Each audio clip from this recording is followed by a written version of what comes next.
Welcome, welcome to Ayurveda in a modern world.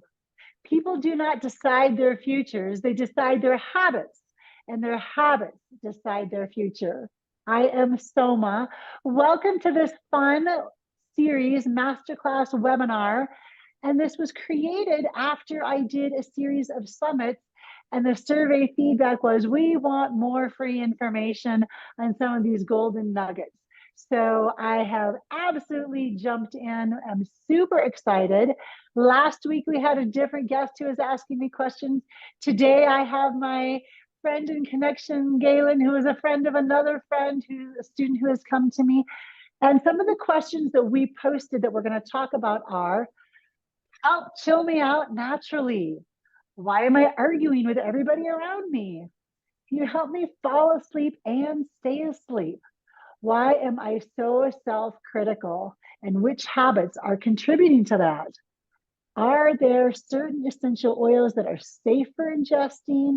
And how does that fit into herbs, oils, and Ayurveda? We will jump into all of that. Did you want to add anything to our questions, Galen? Nope, I think we've covered it. Thank Beautiful. You. Of course. So Ayurveda really means the science of life. So you've got Ayu and Veda. And when we're looking at this Sanskrit word, the science of life comes from what did you eat or not eat this morning? What are the colors around you and how do they affect you? What is the texture of what you're wearing and how is that affecting you? What is the sound that's happening around you? How does that affect you? Different seasons, different locations, different humidities, different environments literally affect people as uniquely as air temperature, sunlight, and soil affects the different plants in the world. Some plants, a cactus plant, loves intense heat, loves dry environments. And you've got a hibiscus, which loves moisture and humidity and water. You can't look at a cactus and expect it to be like a hibiscus or expect that a hibiscus can adapt to a cactus environment. So when we study Ayurveda, we're looking at what we call the dosha balance or the prakriti of each individual person. All of the different environments that we have air, ether, water, earth, and fire. And those 5 elements get broken into what we call Sattva, Rajas, and I'm having a mind right now. Sattva, Rajas, and oh my gosh, the other guna. I'm going to come back to it because now I'm kind of embarrassed. But when we look at the different elements of how we move quickly, slowly, the sattvic energy is going to be air, lightness, freedom. The rajasic energy is going to be movement, more like the ocean, lots of things happening. And then this third one that I keep having in mind is going to be where we are feeling a sense of stoicness, a groundedness, an earthiness. And then when we look at our different types of energies that we draw in, we might say, oh, I have more Vata energy going on right now. It's very air and wind. Or, oh, I'm feeling very Pitta. I've got a lot of fire. I've got a lot of intensity behind me. Or there is the element of being very, hang on. Wonderful. We had to pause for a second and we had another person join us. So we have our Vata, Kapha, and Pitta are the basic dosha types that explain what is going on in the Ayurveda world. So when you're feeling intensity or creativity and reactiveness, that's going to be the fire water element known as Pitta. When you see eyes darting around and moving quickly and there's that intensity, it's very fiery. When you feel a sensation of more confusion or again, creativity or imagination or fear or lots of movement in the mind. That's going to be the Vata dosha, and that's going to be the air and the ether elements. When there's that feeling of being grounded or stuck, knowing, or depressed, that's that earth and water element known as Kapha. So Pitta is the fire water, Kapha is earth and water, and Vata is air and ether. So when we're in doubt and worry, that's going to be Vata energy. When we're in creativity and imagination, that's going to be the useful side of the Vata energy. When we're pissed off and intense and reactive, we're going to feel that intensity of heat. We're going to feel that Pitta energy. When we're feeling sharp and driven and definitive, that's the well-used version of the Pitta energy. When we're feeling sluggish and depressed or bored, that's that earthy, watery Kapha energy. But when we feel grounded and knowing and calm and patient, that's using the Kapha energy for our benefit. So how do you increase or decrease any of those particular traits? As I said in the very beginning, your environment does that. The people that you're connecting with does. The clothing that you're wearing does. The beverage that you're drinking is going to influence that. The temperature outside.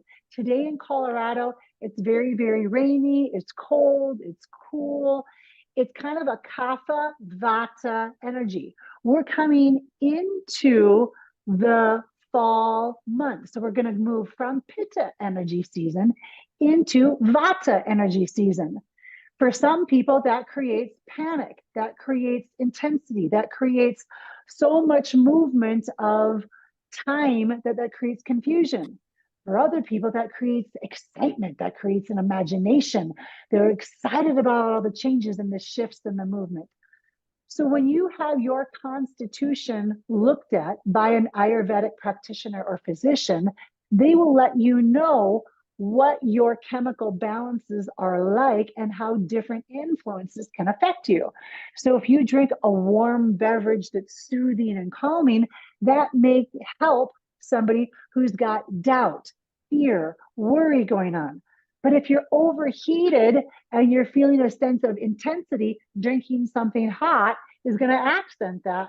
At that point, you would want something that would be more calming, more cooling. If you're feeling a sense of agitation and you have loud music playing on in the backdrop, that's going to create more intensity. So you'll find people who are extremely sensitive take an autistic and Asperger's, somebody who's very energetically sensitive. They're going to respond to outside stimulation in a manner totally differently than somebody who is almost deaf or very non-responsive to that outside stimulation. That's the person that goes, oh, I didn't hear that train. Oh, somebody came in the door right now. There's nothing wrong with that person. They respond to outside stimulation completely differently. So when you're looking at how you can create more creativity or imagination, you can increase the Vata tendencies or decrease it. You can increase the Pitta abilities, Pitta sensations around you, or you can decrease it. You can increase Kapha options, or you can decrease them. You can do this by food. You can do this with clothing. You can do this with conversation. Just before this call started, I was having an extreme Pitta Vata moment because all of the emails that I'd been trying to send out didn't seem to get sent. All of the links that I was working with kept breaking. I was trying to reach out for outside help, but I wasn't able to do that. So then I started to feel reactive. Then I started to feel non-responsive. And it was as though my Pitta energy, the frustration, the anger, the intensity of why didn't you do this earlier, Somah? What was wrong with you? How come this wasn't planned out? Did that serve me? Not in any way, shape, or form. So as a practitioner, I was able to watch what was happening, step back and say, just go do the next step. Just go do the next step. And that allowed me to go do the next step. Now, what you all don't know is that prior to that even happening, there was a moment 15 minutes prior when I was really even more in panic mode than even Kim, who's on right now, got to experience me in panic mode. And I just shut down and I did a quick breath set because I knew that quick breath set would help me do my next step. So we're going to pause this really quickly and I'm going to invite you in and do this fun little series with me. We're going to go just 30 seconds in each direction. Normally I would go 2 minutes in each direction. But this is what I did in a minute of panic. I want you to take on your right hand, your index finger and your middle finger and put it up on your third eye. And then I want you to take your thumb on the outside of your right nostril and your ring finger on the outside of your left nostril. And your pinky is up in the air. Now you're going to push in on your right nostril as you inhale on the left side, exhale on the right. Come back, inhale on the left, exhale on the right. So it's circling only in one direction. So here we go. Inhale left, exhale right. And you can go as rapidly, as slowly as you wish to go. I'll start slow and then I'll go faster. And remember, we're only here 30 seconds.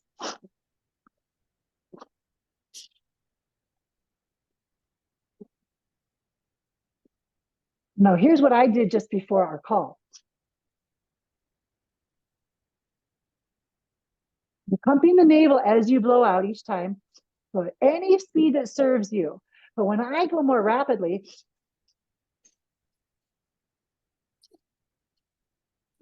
my inner gaze is up at my third eye. Go just a few more rounds.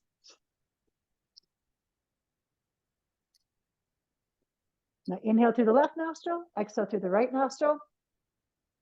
Lower the hand, close the eyes, and just notice what your body feels.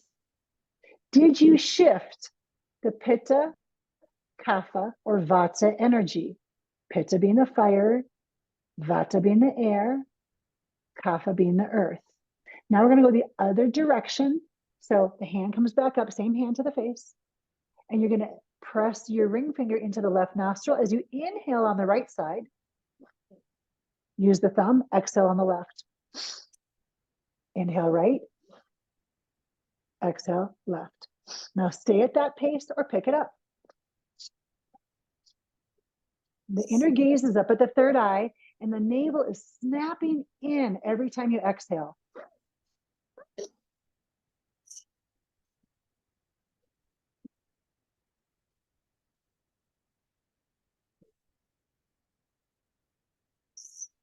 Inhale through the right, exhale through the left, lower the right hand, close the eyes, and just breathe. Again, notice internally what systems shifted.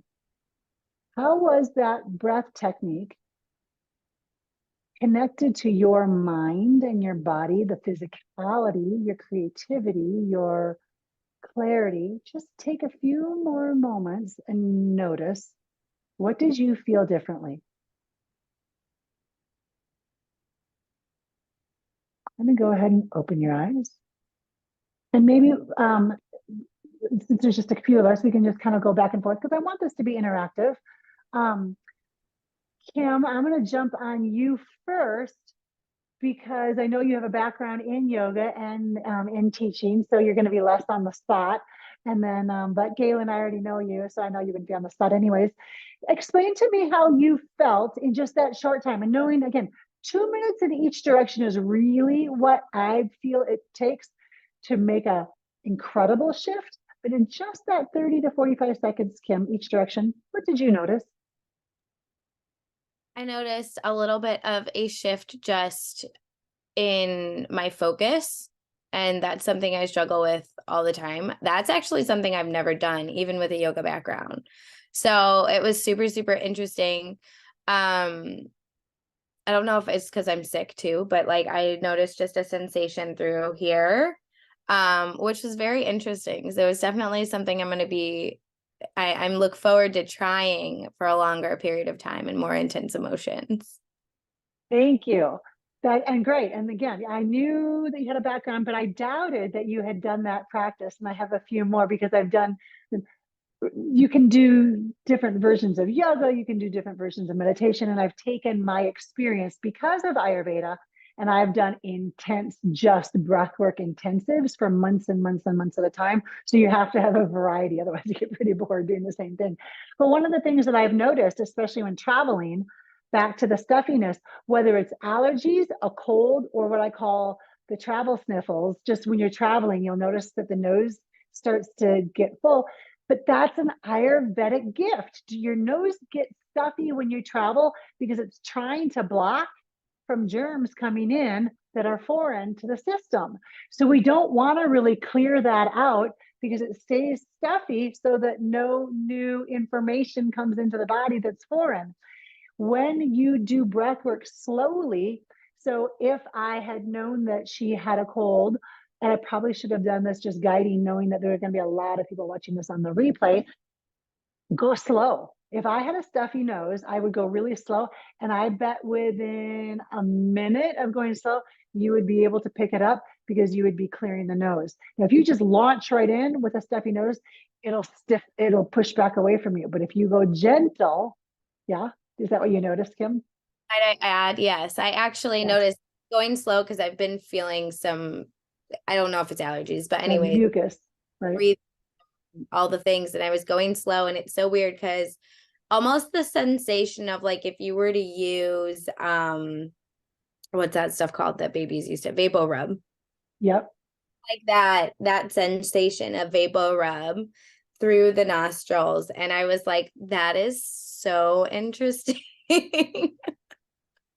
Yes, that is, it does do that. And I also have a oil blend called Sinus Blend, and and it has different essential oils in it along with the carrier oil, olive oil, and you can rub it on the chest or breathe it in or put it on your back like a vapor rub. It's wonderful to use in like a steam area, and then to do breath work with it on your hands, slowly, and you're working it in through as a mucolytic, meaning it's dissolving the mucus. So fantastic to do.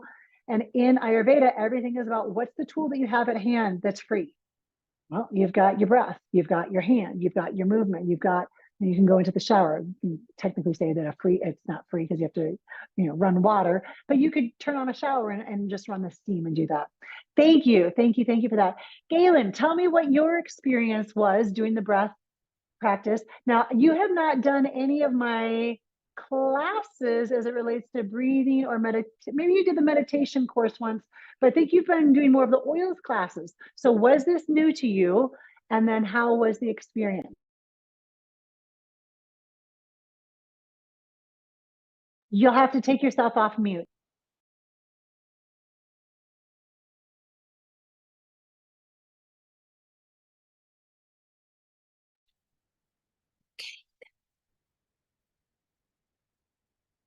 Sorry about that. It was not as new to me because I took your 21-day challenge in December. So I had, and I still refer sometimes back to those videos actually. But like Kim, I'm, having this stuffiness. I think I'm getting over a cold, something very mild. And I only wish that I had had a little bit of peppermint oil to keep that flow going. That's what the thought was in me. But it was also very interesting in the fact that when I started this conversation with you, I had much more nasality than I do now. And the second thing that I wanted to say about being in the modern world, I forget to concentrate on my third eye. Like I'm blowing my, it's just from here down, if that makes any sense. So to bring in and actually have something physical. And again, if I'd had maybe a drop of eucalyptus or, handy, I'm going to try that next, then that's even one more sensation of getting into the third eye. So, yeah. Perfect. I love that. That is what it's for. And it's funny that you mentioned that too, because when I do this practice, it's technically supposed to be done no less than 90 seconds Okay. and up to 3 minutes in each direction. I generally go 90 seconds to 2 minutes in each direction. And after about the first 30 to 45 seconds, two things happen. One, you start to think about that third eye. and you start to think about your intuition, you can feel that starting to really open.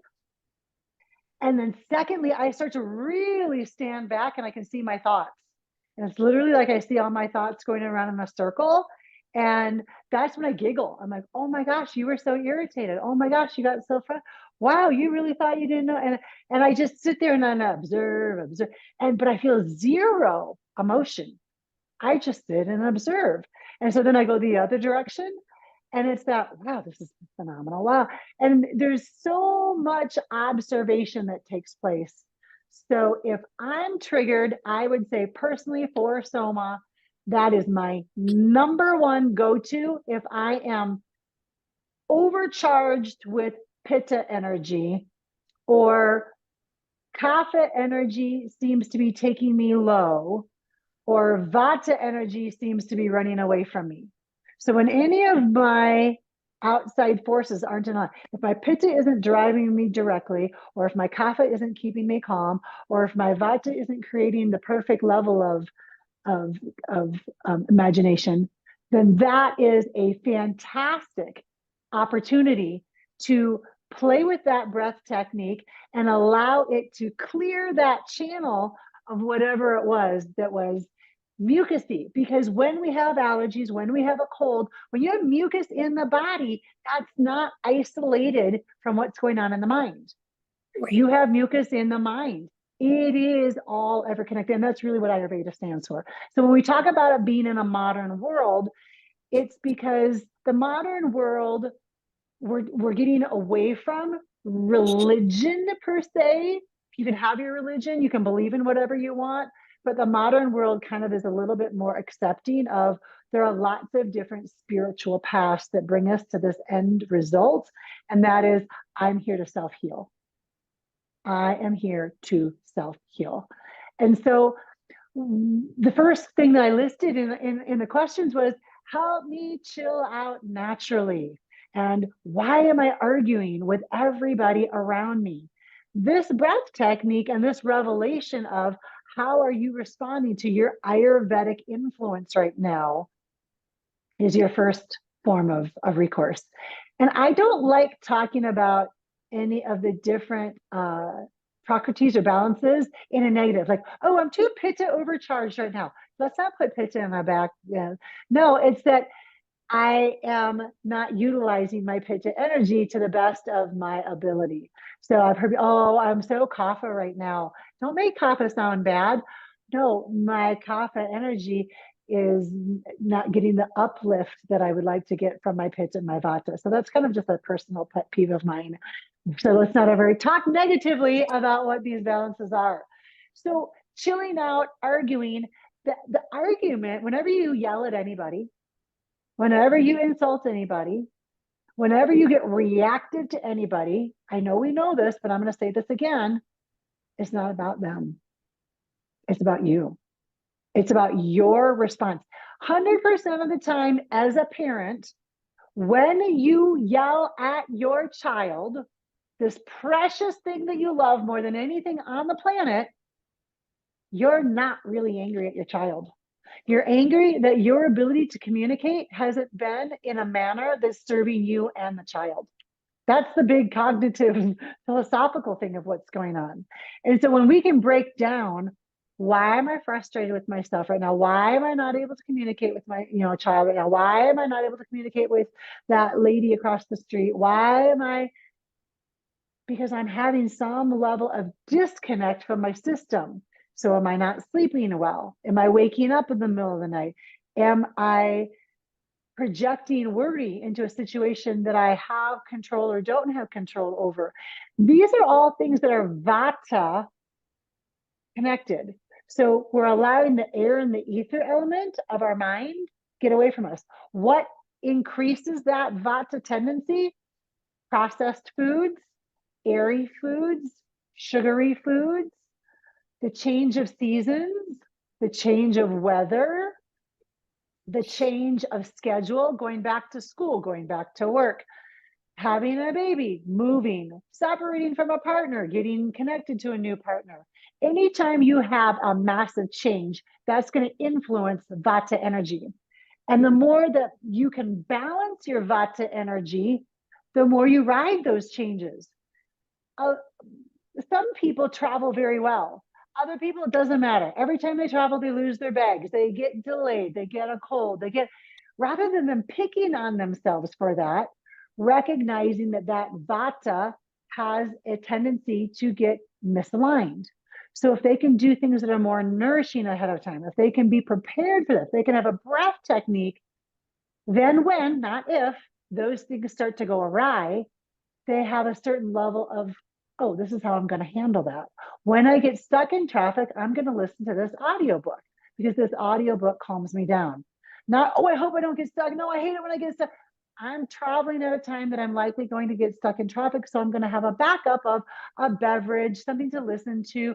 Maybe if it's cooler temperatures, even a soft blanket across my lap, something to calm that energy. So Ayurveda in a modern world is about who are you around? What are you doing? And how is that lifting you up, calming you down, inspiring you, or making you want to withdraw? Falling asleep and staying asleep, same thing. Same thing. It's all about what's happening in the mind. Using a breath technique, having a ritual where you're staring at a candle for 5 minutes, thinking about all the things in your day that irritated you, thinking about all the things in your day that you created, thinking about all the things that have inspired you to want to do something tomorrow. That's an intensity that not everybody chooses to take on. But it doesn't take more than 90 seconds, 3 minutes, 5 minutes. You could do that every morning. You could do that every night. And that could be a perfect meditation that would focus the Pitta, chill the Kapha, and create the auspiciousness for the Vata. Why am I so self-critical, and which habits are contributing to that? Everything that I've just mentioned. We're self-critical because we're frustrated with how we managed our time. We're frustrated with how we spoke to somebody. We're frustrated with the choices that we made yesterday. What were the choices that we made yesterday based on? The habits, the people that we talked to, the clothing that we wore, the environments that we put ourselves in. And so when we're eating any sort of processed sugars, any sort of corn syrups, any sort of food dyes, super spicy foods if we already have a spicy tendency, or super grounding, calming foods if we're already super chill. All of that is going to affect our mind within 5 minutes to 2 hours. You will always notice, what did my food do? How did it leave me feeling? We'll have really large meals around certain holidays and we'll feel that tiredness, not just because of the certain chemical components in, they'll call tryptophan that's in turkey for Thanksgiving. But not everybody has that effect, because if they're stimulated by the conversation, if they're eating other foods on top of that, if they're doing things that are healthy, they're going to find a relaxation from that tryptophan. But if they are triggered by the family, if they're feeling like all their family drama is coming up, or what they didn't do right for the meal, or they're feeling a sense of guilt, then that's going to actually make them check out. So your Ayurvedic response to your environment is as individual as what I was saying at the beginning, when the amount of water that a hibiscus versus a cactus needs is completely different and unique. When we are ingesting herbs, oils, foods, sugars, teas, all of that is 100% based on what's the quality. What is the quality? Where did it come from? When you're using a product that was in an isolate form, that is not as good for the body, the blood-brain barrier, the digestion. Now, do we use isolate forms sometimes? Yes, because we need to target something. So one of the questions that had come to me was, can you safely ingest essential oils? And we talked just a tiny bit surface level about that last week. When you're purchasing an oil from a multi-level marketing company, by law, they have to have a trademark on all of their ingredients, so they create isolates. So I'm not bad mouthing, that's just the policy of what they do. They'll take 1 frankincense and another frankincense and another frankincense and use isolates and then create one new one. And they'll tell you that it is kind of like a one size fits all.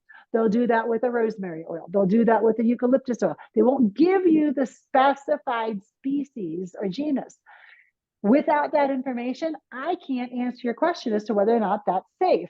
Now, if you're purchasing an oil from a company that is biocertified, meaning all of the efforts that go into that are actually reducing the carbon footprint. So you're not getting additional byproducts of steam and issues and testing something multiple times. It only needs to go through gas chromatography one time. Somebody's like, this was tested over 30 times. I'm thinking, why? You only need to test it one time, and then you find out what the reaction is. If you're using a rosemary oil and you use a sunil, that would be a topical oil. That would be something we put in a diffuser. That would be something we'd put onto an elbow blend or a headache blend. But if you want to put rosemary oil onto a roast or into your salad dressing, you would want a verbena. Now, if you only get one rosemary to choose from, my advice, don't cut that rosemary because that means it has been created in another form because they're selling it to you and they're selling the cross components of multiple different varieties. So you're not just getting that one type. Same thing with peppermint. Same thing with eucalyptus. We were talking about using eucalyptus in a steam, but if you're going to use a eucalyptus globulus, that would be something that would be more external. If I want to use an eucalyptus and put it on my skin or in my backwater, then I want a eucalyptus radiata, much different on the mucous membrane.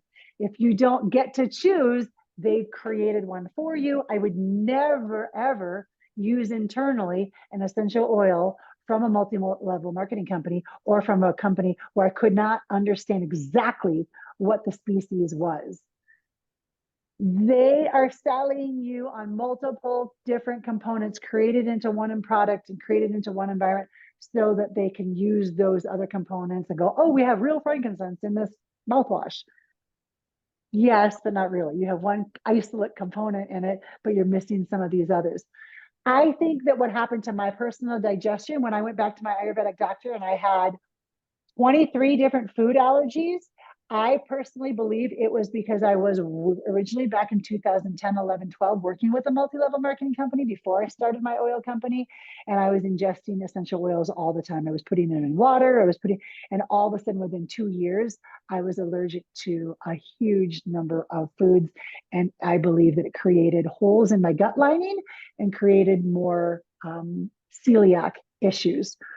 Once I understood that you can't take a one size fits all and ingest it on a daily basis without that affecting the system, then I recognized. So when I want to put lemon oil in my tea, I'll take lemon oil, put it into a teaspoon of honey, let it emulsify in there, and then put the drop of honey into my tea. If I have acid reflux or something and I want to ingest peppermint, I'll take a smear of peppermint on the back of my hand and I'll lick it off because it's now, again, it's not one big glop. It's kind of been not diluted, but on my hand, I'm not putting a full drop into my mouth. That's way too intense. If I want to add lavender to my lemonade, I would take the lavender, I would put it onto a half lemon, and I would squeeze the lemon into my lemonade. See how I'm applying that? I am not directly putting it into my beverage because if I did, I would have oil, water, oil, water, oil, water all over the top of my beverage because oils are hydrophobic. So they do repel water. So you have to, you can put it onto a Q-tip or a ice cube and then put that into something. Ingesting oils is not for everybody. We do need to be aware of what your gut health is, what your mucolytic content is, how much sickness, health, what your vibration is, and absolutely where the oil is coming from. I had a very intense conversation with somebody just a few days ago who worked with a multi-level marketing company. And I guess I was triggered because I learned all about oils when I was in Ayurveda. I actually came to Ayurveda school thank you so much, in India in 2013. And I got to test all of my multi-level marketing company oils. I tested them, and that's when I found out about the different components. I went back and I talked to that multi-level marketing company, and they told me, we've teamed up with the world's greatest scientists to determine what the ideal balance of each oil should be. Oh, for what purpose? For when my dad had Parkinson's, or for when I was looking at skin cancer, or for when my friend over here had a bone degenerate? That's why we use the different species. And a true essential oil practitioner, somebody who works in the Ayurveda world, they will know what proportions, they will know what species, they will know when, how, and where. So the modern world really comes into how can we use this stuff on a daily basis. And my whole niche is getting people off their pharmaceutical misuse of ingredients. I think that pharmaceuticals are wonderful in the right environment, but I do feel that as a population in America, I would bet 70% of the people who are on things could probably be off, and doing simple things like wake up, do a little breathing, do a little foot rub with some oils, stare at a candle, write down some intentions for a day, maybe pick up the phone and go for a walk, talk to a friend, tell them what my intentions are. What I just said, more than 90% of the people watching this video do not do what I just said. And if everybody did what I just said for 5 days, that's my stretch to you all watching this video, 5 days, starting tonight, from whenever you watch this video, stare at a candle, feel the energy in your body, use an essential oil, breathe it in, give yourself a foot rub, set an intention of what you want, look at what you want to release, either write it down, talk to a friend, just that, 5 days in a row. Tell me what happens. Tell me what you feel. Tell me how your life absolutely transforms, because it will. Ayurveda is the science of life, and us getting in tune is not part of our culture right now. We ask all of our questions outside. You ask your doctor, you ask your teacher, you ask your business coach, you ask your friend. We don't know how to be quiet, be still, and see what's bubbling up from us. And that's really what Ayurveda means. What are the foods that your body really needs to nurture itself right now? And when you're arguing with people, and when you're up and insomniac in the middle of the night, and when you have an inability to chill out, it's because of the substances and experiences that you have set yourself in. It's a state of mind, not a state of affairs. Do you have any follow-up questions?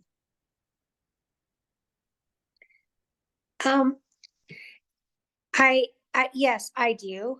Can you hear me? I don't know if I'm still on mute. I'm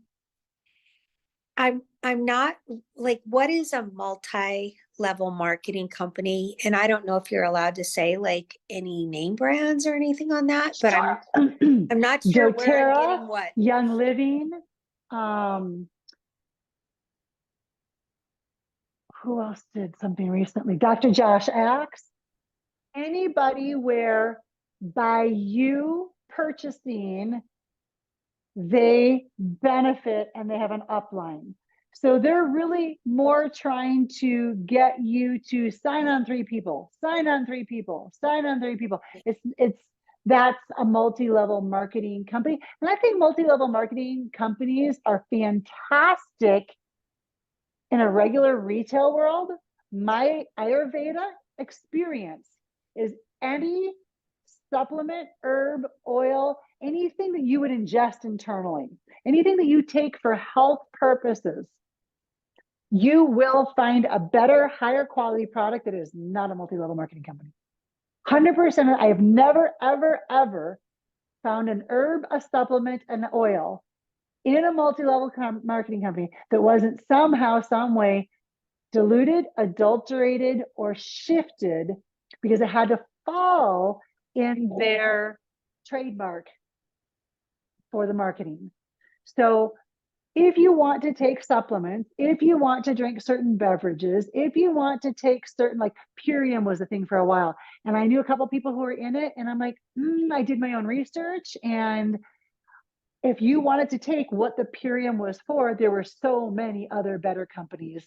And in the Ayurveda world, that's really what we do. I have so many connections to people who are purchasing herbs. I don't sell them. I make nothing off of that. If there's something you want to know more about, I would put you in touch with an Ayurvedic physician.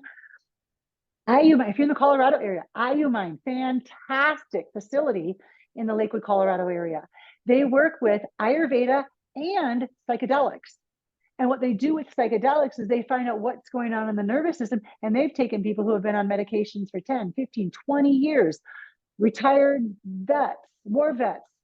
In 3 sessions, they did the entire head to toe balance of what was going on. Then they ended up, one gentleman did a ketamine session with a physician there, licensed practitioner, mental health, as well as Ayurveda. Another one had done a psilocybin journey. They were done with medications and they just used the herbs. They just used these natural things, but they had been told by so many Western physicians that that wasn't doable. So many options now. I love being in this realm. Did I answer your question about the ingesting of the oils?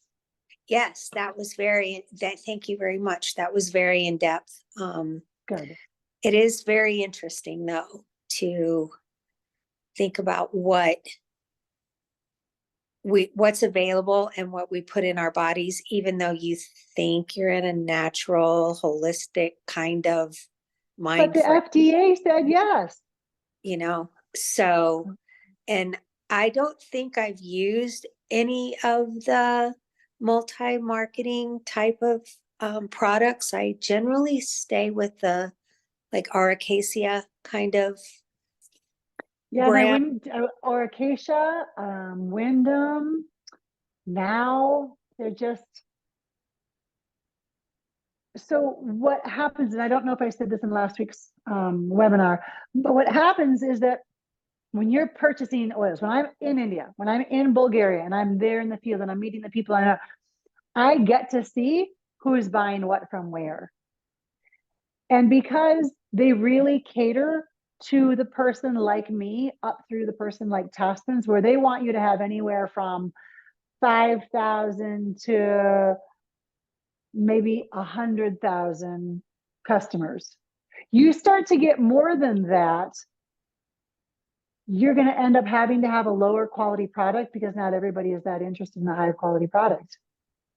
So are they going to keep trying to sell to that? No. So what they do is they take the land that they get originally from the crops and the seeds, and then every time they expand on the outskirts and expand, they recreate the soil and the land, but it doesn't necessarily have the same heirloom seeds.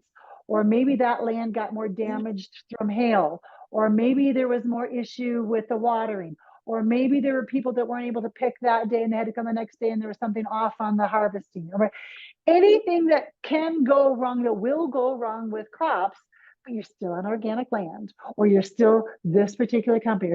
So they can sell it, but then they can drop the price by almost 50%. Now, me, if I were to smell that oil and I were to smell the oil that's on the other side of that, I can smell it hands down, day in, day. As much as you would be able to smell the difference between your grandmother's favorite pie and a frozen Mrs. Smith's pie from King Soopers. You can just see the difference. You can smell the difference. There's no question that the nutrition is different too.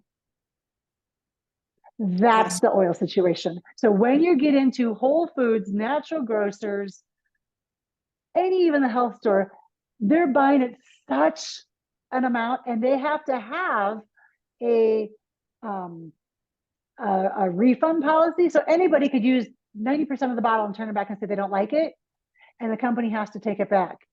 You're not going to get that from a high quality, reputable. They're going to be like, no, you buy it, you own it. There's nothing wrong with that oil. But people who have a lower quality, where maybe it sat in shipment and then it was in the warehouse and then it got overheated and then maybe this happened, all of that can happen. And then they'll have a different refund policy, and technically, if you were to go test it, it will show some of the basic components, but it will not score the same way that my oil will. or a company who also purchases from the same location. I'm not saying that I'm the only one. There's a handful of us, but really only a handful. There's not that many. Yeah, I'm And if excited. they are, we're all buying from the same place. Yeah, I'm excited to check out Taspins as well. Yes. Yeah, I'm going to do another email. Hopefully, in the next by tomorrow morning, you should all have another email. And I'm going to go through Somah's favorite things, all my favorite things on the Taspin site. Give us another week, and the Savitur items will start to pop up. We're trying to hold back on some of the Savitur orders. This is September 15th. By September 20th, everything should be online at Taspins. And if you don't find your products, send us a personal message. And either one, we discontinued it and we can bring it back, or two, we discontinued it and you're the second person that's asked for it in 3 years. So it's one of those or the other. But Taspin has been working, they've been purchasing Savitur oils in bulk. So in the big drums and gallons and jugs, and then they make fantastic products. So we make very, very different ingredients. And I'm going to go through, as I said today. And I love their foaming hand wash. I love their eye serum. They have so many great products. And I'm actually releasing my bug spray, and we're just going to use theirs, and we'll see how you all like it. And if people are like, no, we want the option of both, we'll bring it back. But we're testing the audience, you, to see what do you like, what do you not like, and we'll go from now till the holidays, and then we'll see what we need to bring back or revamp. But they'll have all of the single oils. Before, they only gave you one choice of oil. Now with Savitur, they gave you the one choice of oil. It was a Savitur oil, but with Savitur, you've always had multiple choices. And so that will come back for sure. Wonderful. Thank you for your Thank questions. you And so all much. of you who are watching this, please, if it hasn't been the following week, September 22nd, the theme is still open. So I will be taking feedback through Monday, letting me know what it is that you want, and then I'll make an announcement of what that theme is going to be. And hopefully I'll have my technical stuff going, and so that you all can get these links properly in a timely manner. I'm so sorry. Thank you for everything. I really appreciate it. You are welcome. Thank you for being here, and thank you all for watching. And be sure to drop me a line if you want to have a personal 15-30-minute discovery call, and we can clarify what's going on in your world. Ayurveda in a modern world. It's everywhere around us, the science of life. Namaste. Namaste.